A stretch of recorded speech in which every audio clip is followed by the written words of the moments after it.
Hey quilters, it's Patty Carey of Patty's Patchwork. Thanks for joining me in the With Glowing Hearts Quilt-Along, celebrating the 10th anniversary of Northcott's Stonehenge Oak Canada collection.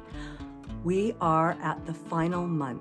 Our quilt tops are assembled and now it's time to quilt them and bind them. So I've got some ideas on how you could quilt yours, and I'm going to share with you my method for binding. Let's get started. I custom quilted the all blocks version, and let's take a look at some of the quilting that I put in. On the label panel blocks, the 4-patch blocks, I stipple quilted the background and outlined the hearts. I also outlined the various elements that were in each of the label panels themselves. In the pieced blocks, because I've pressed my seams away from my background in most cases, I could stitch in the ditch in the background, and it really made the elements of the block pop. In the sashing, I put melon sections to fill in, and I put 4 in there because our blocks are based on a 4x4 grid. So having 4 repeats of that melon section maintains the symmetry of the blocks. So for the most part, just a lot of outline quilting with stippling in the background, and it really shows off the elements of the blocks. I did a simple 1-inch piano key border. It is enough to let the blocks stand out because that's where all of our work is. On the panel version of my quilt, I quilted an all-over design. I've used a pantograph called Maple Syrup, and I've used a variegated sand or cream colored thread by King Tut. This one is called Sands of Time. So I'm ready to sew my binding on, and when I sew my binding, this is an example here. I sew my binding to the back, I turn it to the front, and I machine stitch it in place. But whether you like to sew your binding on the back and then turn it to the front, or sew it on the front and turn it to the back and hand stitch it in place, the way that I put my binding on the quilt, when I'm sewing the binding to the quilt, you can still do that. So there are a couple of things that I like to use when I'm putting the binding on. You can see that I'm wearing a glove. These are grippy gloves, and I sell them on my website. They have the thumb and first 2 fingers removed so that I have easy access when I'm threading the machine, cutting threads, whatever. But they have grippy surfaces, rubberized dots on both surfaces, so they'll last twice as long. And yes, these ones are from Uline. I also have a very fine thread. This is a 60 weight that I have put in the top and the bobbin when I'm sewing the binding to the quilt. So that's the first step of putting the binding on. And then when I'm stitching the binding down on the top of the quilt, I am going to use my polyester monofilament, the same thread that I used when I was putting the appliques on. And I've got my binding all pressed and ready to go. It's 2.5-inch binding, it's pressed in half. And the other thing that I like to put on the quilts, I had these little labels made. They're a lovely printed sateen or satin label, and they have the care instructions on them. So I just fold that and I tuck it into the binding when I'm sewing it on, and that has the washing instructions because I don't know who might be receiving this quilt and I want to make sure they can wash it. So I'll put a link to that in the notes below. All right, so when I'm sewing, this is the stitch that I use. It's that mock applique stitch. I'll zoom in on it. Actually, zoom in with my camera here if I can. And so it's the same mock applique stitch that we used when we were putting our hearts on, except we are mirror imaging it because this time the stitch is on the left and it's nipping into the binding, which is on the right. And you can kind of see what it looks like on the back of the quilt. I've actually used a not the monofilament on here, so you can see it ever so slightly. I used a pretty fine thread, I think probably my bottom line when I was stitching it in place, so you can kind of see it. So we'll get started. So I'm going to start probably about 18 inches or so from one of the corners. This is the bottom corner that I have put the label on because I'm sewing to the back of the quilt. And I like to sew the label on at this stage. I've pressed under the inner edges 1/4 inch, and the outer edges will get captured in my seam allowance. So I've got my binding, and I'm just going to trim my binding so that I've got a nice straight edge. I'm going to leave about an 8 inch or so, 8 to 10 inch tail, and I'm going to start up here. I'm going to zoom in a little bit more if I can, and tilt the camera a bit here. There we go. I've got my regular foot on, and I am using a stitch length of about 3, and I'm going to use a stitch width because my binding was 2.5 inches. It's 1.25 inches when it's pressed in half, and so I'm going to use a 3/8 or 1 centimeter seam allowance when I'm sewing this on. Now, the trick to bindings that lay nice and flat and don't have quilts that don't have wavy edges is when you're sewing the binding on, just give it a slight pull. Did you see that? Just a slight pull. This is bias binding, so it will stretch, but even our regular strips that we cut that are with the fabric will also do this.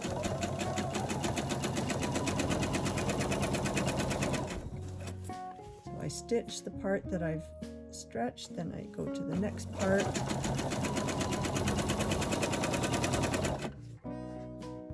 And I'm getting close to the corner.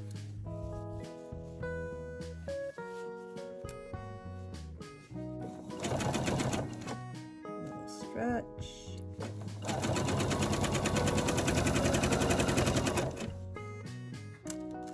And when I get close to the corner, I'm going to put a pin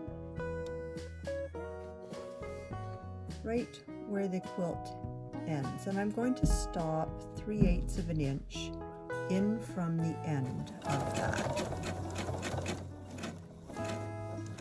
which is right there. And I'm going to pivot towards the corner.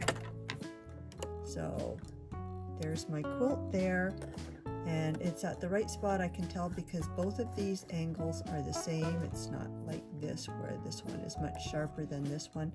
They're both the same angle, and the quilt tip is right in front of my needle. So I'm going to stitch right off the corner of the quilt. Then I've got that 45-degree line that I've just stitched.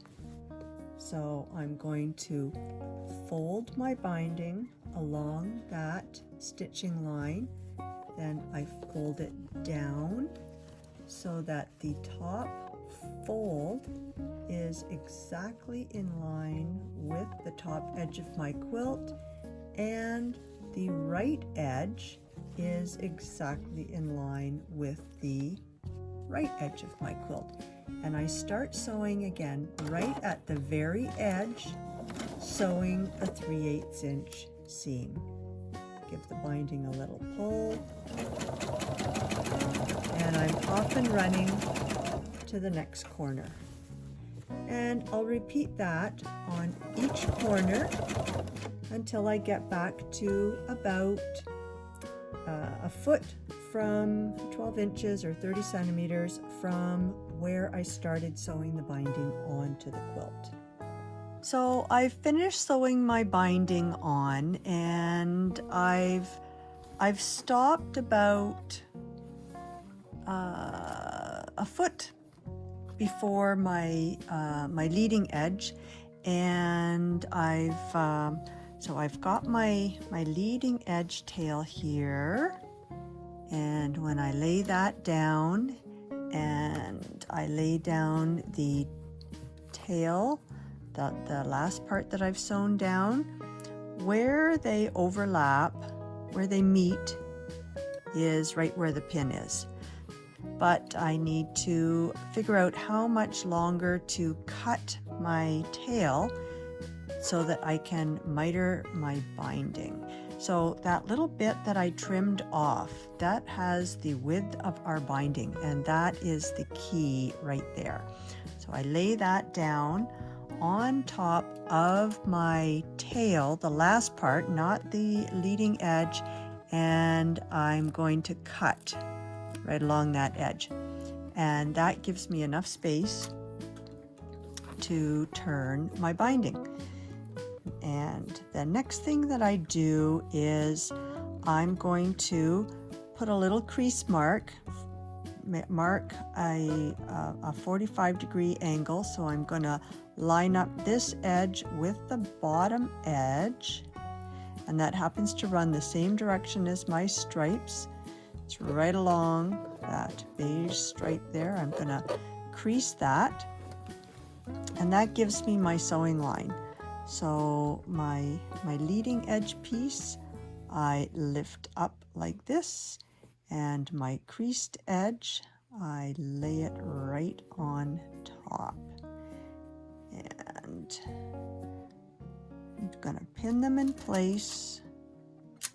Grab a pin, put one pin up here, and one pin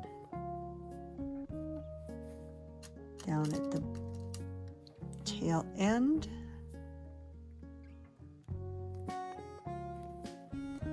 And I'm going to stitch right along my crease. So I'm sewing from this point, from the underneath binding piece, to this corner on the top binding piece.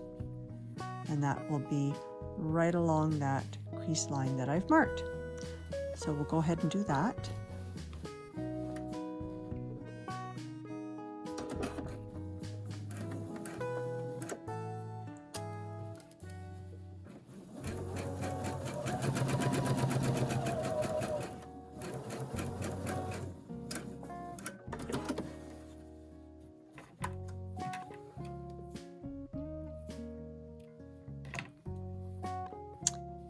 And I'm going to just double check it.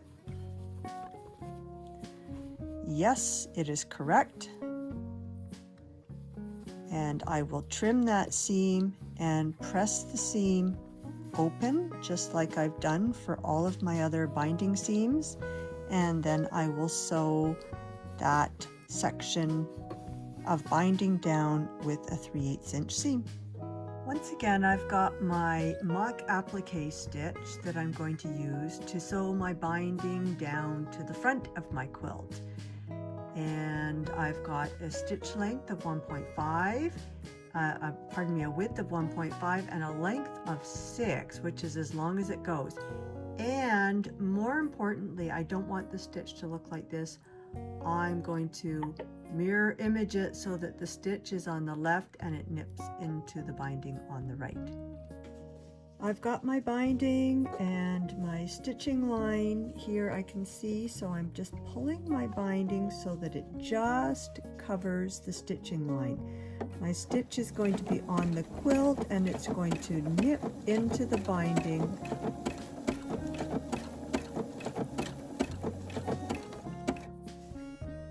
Now, when I am about 6 inches from the corner, I'll zoom out just a little bit.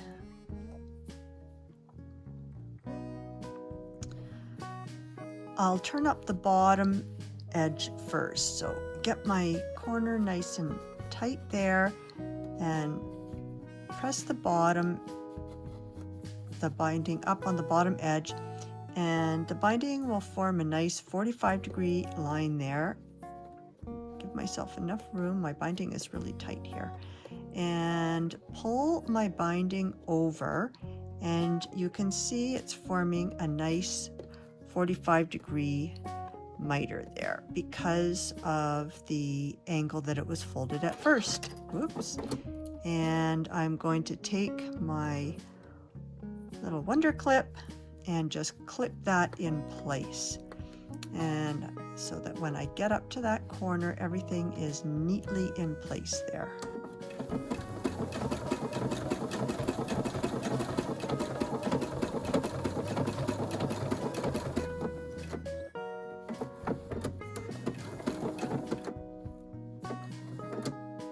And I'll zoom in so you can see.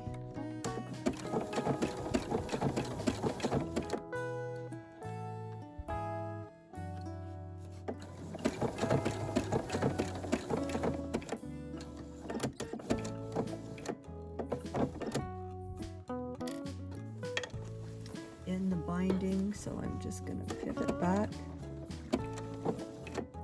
and I'm on my next side.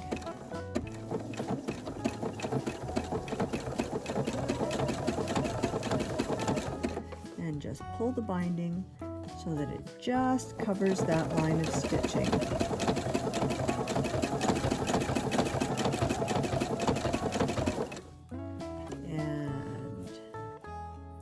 That's how that corner looks. That's nice and neat.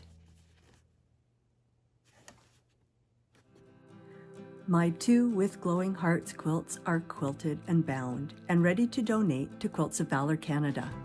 Now it's your turn. Quilt and bind your quilt, then snap a photo and head on over to Northcott's Instagram page for the final month 10 giveaway for your chance at some fabulous prizes. I would really appreciate if you'd also take a moment to pop me an email and let me know your thoughts about the Quilt-Along. My email is patty.pattyspatchwork@gmail.com. Let me know your favorite block, and if you learned something during the Quilt-Along, what your favorite tip was. I really appreciate it.